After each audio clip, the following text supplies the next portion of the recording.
Bueno, en principio quiero, antes de pasar al tema principal, en realidad todos son temas principales e importantes, porque la inauguración de este frigorífico en San Andrés de Giles, un frigorífico modelo por parte de esta empresa argentina de chacinados que antes perteneció a un grupo español y que agrupa la cantidad de 8.500 madres, de chanchas, ¿no? Me refiero, ¿no? Para que todos entiendan, sí, porque si no, que está escuchando y recién prende la televisión dice, ¿cómo que tienen 8.500 madres en un lugar? No, son chanchas. Y la verdad que es una de las empresas más importantes, pero que ha modernizado impresionantemente su planta. Nosotros hemos aumentado la producción muy fuerte en la Argentina, pero no lo suficiente. La producción aumentó en un 109% desde el año 2003 a la fecha. Pero el consumo también aumentó un 60% y pasamos de consumir los argentinos 5,3 kilos de carne porcina por año a 8,6. Igual estamos muy lejos de lo que produce, de lo que consume el mundo, que es la carne porcina es la carne que más consume el mundo entero. En la Unión Europea y sus 27 países agrupados, 42 kilos de cerdo por año por habitante, China 37 kilos, Estados Unidos 26 kilos, nuestro vecino y socio Brasil 16 kilos y nosotros 8,6. Quiere decir que no solamente tenemos que lograr el autoabastecimiento, porque todavía estamos importando aproximadamente unas 37.000 toneladas, fundamentalmente para el sector de chacinados, sino que además tenemos un nicho ahí de producción para la exportación formidable. Y en el caso de esta empresa, la verdad que los productos que genera son muy importantes y lo que genera en realidad el valor agregado, el mix de alimento, maíz y soja por tonelada de $647, una tonelada de carne de cerdo lo multiplica 4,3 veces, $2.800. Si la convertimos en jamón, una tonelada de pulpa de jamón, estamos en el orden de los $3.990, o sea, unas 6,2 veces. Y el jamón crudo del que hablaba Beder, que se ve que lo ha probado, bueno, ese ya es de $11.838 la tonelada, o sea, estamos multiplicando 18,3 veces el valor del grano. Por eso tanta insistencia en esto del valor agregado, tanta fortaleza que hemos agregado en los programas del Bicentenario. Hemos ya entregado 22 créditos del Bicentenario en materia de porcinos y seguimos aportando fuertemente porque el objetivo es autoabastecimiento y al mismo tiempo exportación. Quiero contarles que esta fábrica, este complejo, esta empresa, que es una maravilla realmente las cosas que produce, y quiero mencionarlas porque realmente vale la pena como un reconocimiento a la inversión y al esfuerzo. Hay que reconocer a aquellos que invierten.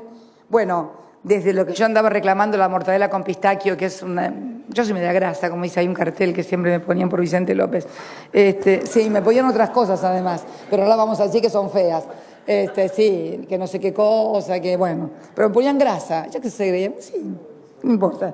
A mí me encanta la mortadela con pistaquio. Bueno, hacen una mortadela con pistaquio espectacular, además de jamón cocido braseado, hacen muchos productos exquisitos, ¿no? O sea, así, delicatessen, como dice, lomo braseado a las finas hierbas, unas salchichas babieras que tienen una pinta, ya que estamos, si también pueden mandar, soy fanática de las salchichas, jamón crudo, el Leverbush, bueno, y después los nuggets de cerdo, eso no los probé nunca, que me dicen que son como las patitas de pollo, que a mí me encantan las patitas, que son riquísimas, a mi hija también le encantan, ribs de cerdos, bueno, en fin, todos unos productos finísimos que esperamos nos tengan presentes a la hora de enviar una canastilla.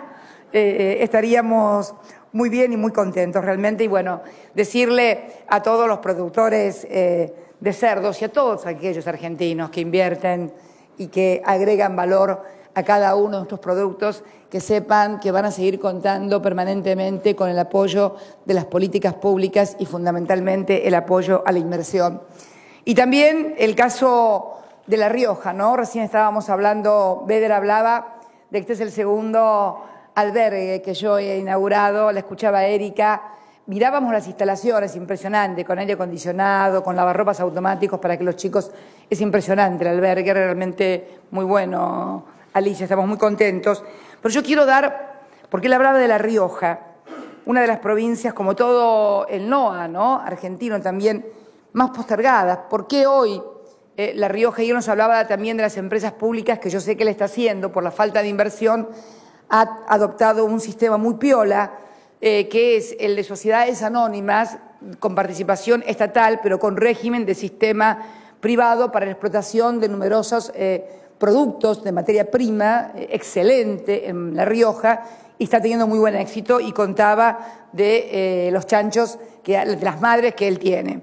Pero quiero decirles que esto no es casualidad, esto es inversión, esto es políticas públicas. En el año 2003, en La Rioja, el Estado Nacional invertía 18.494.000 pesos. Estamos hablando, ¿no?, de coparticipación, estamos hablando de inversión en infraestructura. En el último año, 430 millones de pesos. Esto es fundamentalmente en tareas también sociales, como pueden ser asignaciones universales, cosas como el albergue que estamos mirando. Y esto ha significado, y quiero leerlo porque la verdad es que La Rioja se merece que lo leamos, cómo han evolucionado los índices de La Rioja, los aglomerados, que La Rioja es uno de los aglomerados que se mide para medir indigencia y pobreza. ¿Cómo estaba La Rioja en el año 2003? Bueno, como estaba la Argentina.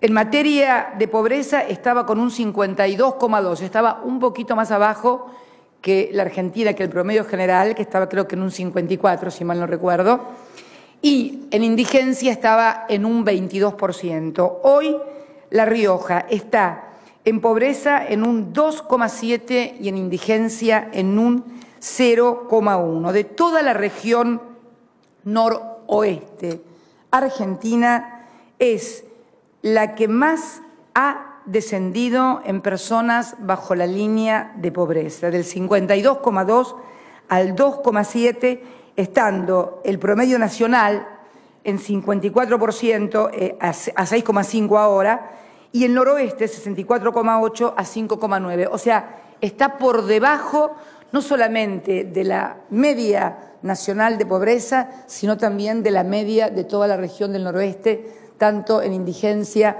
como en pobreza. Así que yo quiero felicitar también al gobernador el esfuerzo que ha hecho todo el pueblo riojano y sus autoridades precisamente para salir de ese círculo terrible que es la pobreza, la indigencia y fundamentalmente la lejanía de los grandes centros urbanos, la falta de federalismo en la República Argentina.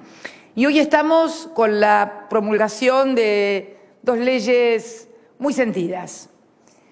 Primera, una que hace a la penalización del trabajo infantil, Ley 26.847, que pena con prisión de 1 a 4 años a todo aquel que infrinja las leyes de protección al trabajo infantil, que hemos venido aprobando del año 2005, bueno, una tras otra, ¿no?, como bien decía recién el video. La Ley Nacional 26.061 de protección integral de los derechos de las niñas y niños adolescentes, que rige en todo el país y que es la Convención Internacional de los Derechos del Niño. Luego, en el año 2008, se sancionó la Ley Nacional 26.390 de prohibición del trabajo infantil y protección del trabajo adolescente, fijando el límite en 16 años para el trabajo y en 18 para el trabajo que fuera insalubre o que, en fin, que fuera ya para personas mayores o nocturnas. Luego, la Ley 26.000 en el año 2011 sobre el régimen de trabajo agrario, que creó las escuelas de cosecha, las llamadas escuelas de cosecha, que realmente es una obligación que se impone a quienes tienen personal golondrina o personal que se dedica a la cosecha, para que tengan establecimientos educacionales que puedan atender a los niños cuando los padres obviamente van con ellos a realizar las cosechas. Luego también la declaración presidencial de prevención y erradicación del trabajo infantil en el Mercosur, firmada por todos los presidentes que lo integramos, y ahora la penalización. Hablábamos de una encuesta, Néstor hizo hacer en el año 2004, hizo agregar a la encuesta permanente de hogares que se realiza todos los años un rubro especial, que era la encuesta de actividades de niñas y adolescentes, teniendo en cuenta que se considera trabajo infantil el trabajo que realiza, aunque sea 1 hora a la semana un chico, eso es considerado trabajo infantil. Bueno, y se midieron las 2 franjas etarias, de 5 a 13 años y de 14 a 17 años. En el año 2004 era de la franja etaria, el trabajo infantil de 5 a 13 años era del 6,5. Este año que medimos el módulo de encuesta permanente de hogares, bajó de 6,5 a 2,2. Y en la franja etaria de 14 a 17 del 20,1 a 12,12.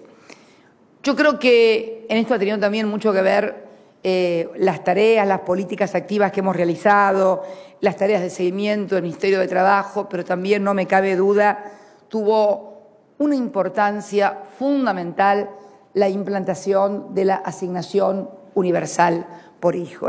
Creo que fue la gran llave maestra que obligó, y voy a utilizar un término que obligar estas cosas me parece que es bueno obligar, obligó a que para poder cobrar la asignación universal por hijo los padres tengan que mandar los chicos al colegio y si no, no la cobran. Y además idear el método de retener un 20% todos los meses que luego obviamente se paga en marzo, de modo tal, y esto también ha significado un crecimiento de la matrícula en la primaria, en la secundaria, de retención también de matrícula muy importante. Y la verdad que vamos a seguir fuertemente. También se creó el grupo de las empresas, son 100 empresas líderes también que se han comprometido a trabajar fuertemente y, por supuesto, no solamente no incorporar ellas a niños a sus trabajos, sino tampoco en toda la cadena de valor de sus proveedores,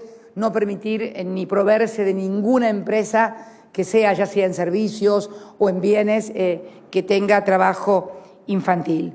Y en realidad todo tipo de trabajo, porque si hablamos de trabajo infantil, hablamos en cierta manera de un trabajo esclavo también, ¿no? Y también condenar el trabajo esclavo. Ahora nos hemos hecho querellantes. Hay varias causas que están muy detenidas en la justicia en materia de talleres textiles, de grandes empresas líderes, que yo le dije al ministro que nos presentáramos como querellantes porque no entendíamos por qué. Bueno, no entendíamos. No entendíamos, pero sospechábamos qué es lo que pasa. Entonces le dije al ministro que nos presentáramos como querellantes porque no es posible en el siglo XXI, abolida la esclavitud por el artículo 15 de la Constitución, todavía encontrar talleres textiles de esta manera. Por lo tanto, estamos dando una lucha frontal también contra todo esto y queremos el acompañamiento de toda la sociedad. Y también finalmente hoy un viejo sueño, un viejo proyecto. ¿Por qué digo viejo proyecto? Él lo tituló, cuando digo él es el ministro de Trabajo, lo tituló El sueño incumplido de Eva Perón. ¿Por qué? Porque Evita había logrado que se sancionara el Estatuto del Peón Rural, pero cuando se había abocado a la sanción del Estatuto de las empleadas domésticas, del servicio doméstico, de las mujeres, fundamentalmente mujeres, porque el universo de 1 millón de trabajadores que se desempeñan en los hogares, el 95% son mujeres, la sorprendió la muerte en esa tarea y no pudo llevar adelante lo que era su sueño. Y nosotros presentamos un 8 de marzo del 2010, si mal no recuerdo, el Día Internacional de la Mujer, el proyecto que enviamos al Parlamento argentino y que luego de unos añitos, contemos que tuvimos 2 años con minoría absoluta, así que, yo no quiero hablar porque dicen que ando criticando a la oposición, que esto y que lo otro, no quiero criticar a nadie, hoy estoy buenita. Entonces, además, por más que digas, lo siguen haciendo, así que si por lo menos cambiaran, pero no tiene sentido. En el año 2008, presentamos el proyecto de las trabajadoras vamos a decirlo como normalmente la gente lo dice también, porque todo el mundo trata de encontrarle las palabras para que nadie se siente herido ni tocado, asistentes, además es lo que comúnmente se denomina como servicio doméstico en los hogares. Las mujeres, porque la mayoría son mujeres, las que trabajan limpiando, surciendo, barriendo, cosiendo, cuidando chicos en las casas. Vamos a hablar como son las cosas realmente. Y que hay lugares en que las tratan muy bien, porque también es cierto que hay muy buenos patrones, y también es cierto que hay muchos lugares en que no las tratan nada bien. Es más, por ahí comen una comida los patrones y comen una comida diferente los trabajadores. Bueno, no quiero andar en el tema porque salió esta ley que es precisamente igualadora de derechos. Había un estatuto que era el estatuto 356/56, 356, ¿no? Casi 6 décadas que regía un decreto ley de la dictadura que derrocó al peronismo, en el cual se consideraba al personal doméstico totalmente diferente al resto de los trabajadores. No lo alcanzaba el artículo 14 bis de la Constitución, no lo alcanzaba el artículo 16 de la Constitución, que establece la igualdad de tratamiento, y no le alcanzaba tampoco el artículo 28, que dice que no puede haber leyes ni reglamentaciones que cercenen o disminuyan los derechos que reconoce la Constitución. Ustedes saben que en 60 años no hubo una sola medida cautelar, ni un solo juez que declarara inconstitucional este decreto que durante 60 años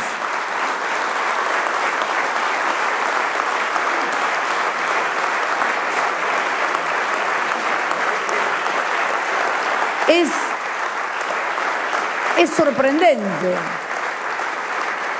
Con tanto camarista suelto, tanto juez titular, tanto subrogante repartiendo y revoleando medidas cautelares, declaraciones de inconstitucionalidad, a ninguno se le ocurrió, a ninguna corte, a ningún juez, a ningún camarista, a nadie, declarar inconstitucional este decreto ley, que ya de por sí debería haber sido revisado, que condenaba a las mujeres que trabajan en las casas a no tener los derechos indemnizatorios, de jornada legal, de descanso, de vacaciones pagas, de despido, que tiene el resto de los trabajadores argentinos.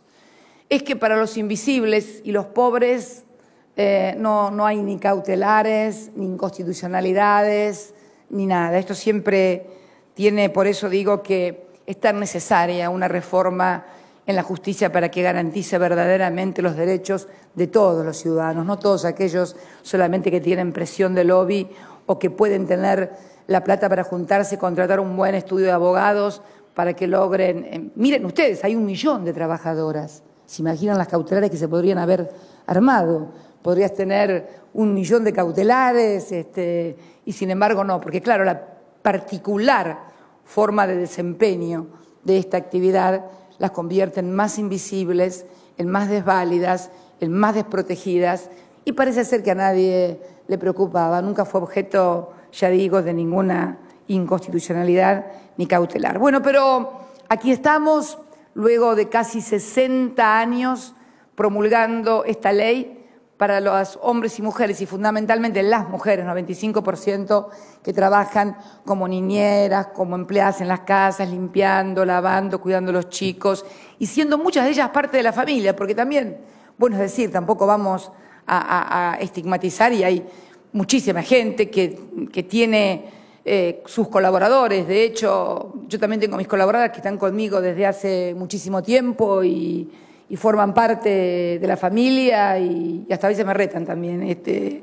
y se enojan. Así que, pero bueno, creo que esto es una cosa que nos debíamos todos los argentinos y la verdad que estamos muy, muy contentos de poder hoy promulgar esta ley, ponerla en vigencia y comenzar a realizar también, ministro de Trabajo, una campaña de difusión muy importante, porque una de las cosas que tenemos que saber también es que muchas veces hay gente que ni siquiera accede a la información, no tiene los derechos, pero no solamente ni siquiera sabe que tiene los derechos.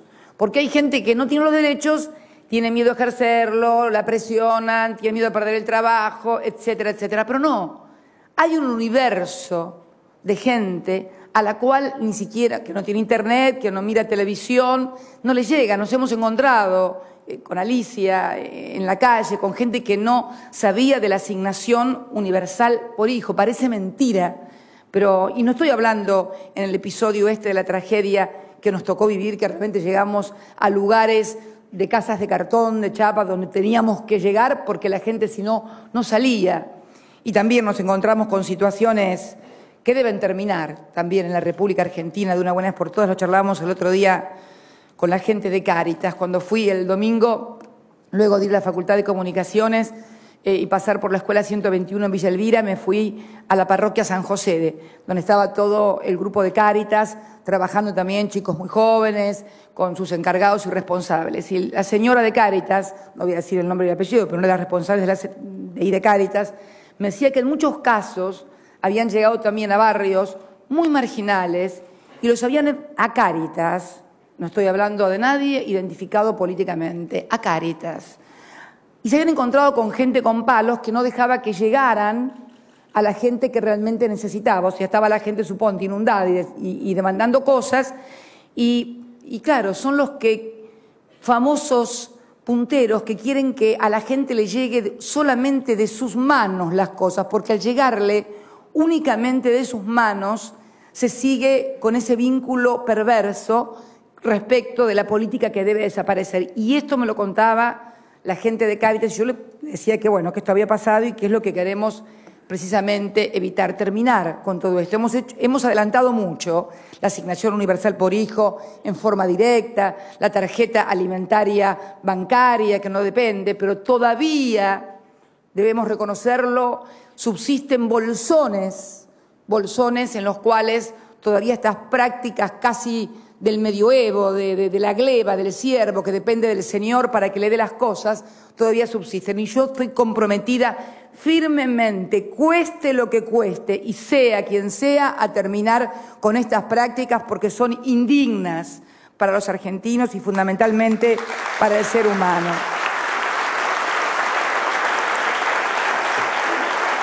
La verdad que tenemos que trabajar todavía mucho, falta mucho, hemos hecho mucho, hemos recorrido un largo camino realmente, pero cuando uno asoman estas tragedias, ve todavía cuánto falta hacer. Y también asoma lo mejor, también lo charlábamos con la gente de Cáritas, ¿no? Lo mejor y lo peor de la condición humana, los actos de solidaridad, de heroísmo.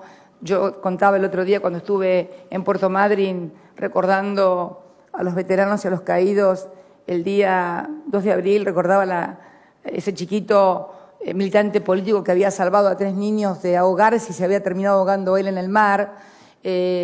También lo que pasó en estos días, innumerables ejemplos de gente que arriesgó su vida para salvar al prójimo o trajo cosas para ayudar. Bueno, y siempre aparece lo mejor y lo peor. Somos así. Pero lo que tenemos que tratar, por favor, todos, es de que aflore siempre lo mejor. Y aquel que le afloró lo peor, tratar de convencerlo, de pararlo, que eso es malo, y si insiste con esas cosas malas, bueno, como somos una sociedad civilizada y organizada, que intervenga la justicia. Necesitamos que la justicia también ponga a los violentos y a los que quieren lucrar con la miseria o lucrar con la emergencia o lograr cosas a partir de una situación como la que vive un sector de la sociedad a partir de lo que pasó. Yo creo que la justicia también, sí es justicia, debe poner las cosas en su lugar. Bueno, porque para eso está, para restablecer el equilibrio. Cuando la sociedad pierde el equilibrio, ahí está la balanza de la justicia para poder equilibrar de vuelta. Pero bueno, hoy muy importante y muy contentos con San Andrés de Giles y su frigorífico, con Erika y los chicos del albergue estudiantil en La Rioja, con las mujeres que van a tener, y debemos hacer una campaña de difusión, y todos los periodistas acá presentes, no digan nada que fue sancionado ni impulsada por nosotros, porque si no, no se las van a publicar los editores de ustedes. Pero ustedes digan y traten de que se entere todo el mundo de que realmente hoy las trabajadoras domiciliarias tienen los mismos derechos que el resto. Esto quiero que lo pidan. Díganle que pongan que cayó del cielo, que fue un milagro, que se le ocurrió al Parlamento. No digan nada del gobierno, pero que se entere todo el mundo de que los derechos en Argentina son cada vez más para todos. Muchas gracias y buenas tardes. Señoras y señores, han sido las palabras de la señora presidenta.